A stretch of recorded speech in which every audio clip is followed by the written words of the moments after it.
Back in November of 2018, I listed games I love but everyone detests. It was fun to showcase these titles. This time I'm going over another selection of games of this category. Just a heads up, I will not be including games that were on the previous list. With that out of the way, here's another top 5 games I love but everyone detests.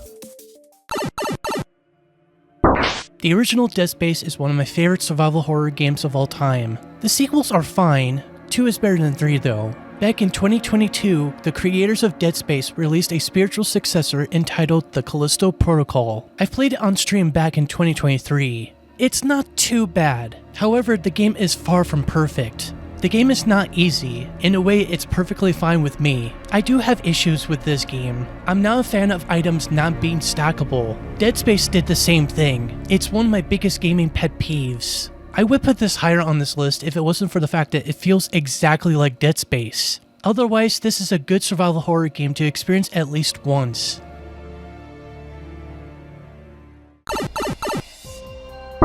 The Weakest Link is one of my favorite game shows. Anne Robinson truly makes the whole thing intimidating yet fun to watch. The way the show was translated into a video game is intriguing. The questions may be dated. It never stopped me from having a decent time. I believe people should play the game if they enjoy the show.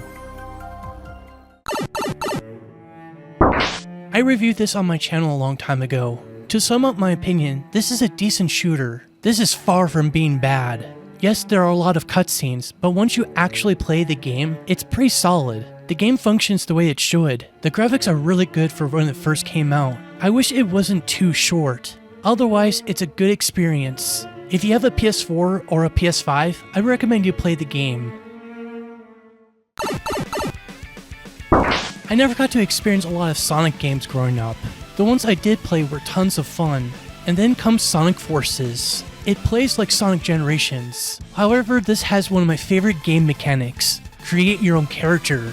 If a game has that said mechanic, I would immediately go for it. It's a lot more customizable than I anticipated, which is great. The only gripe I have with the game is the story. It's not as memorable. Other than that, this is a lot of fun.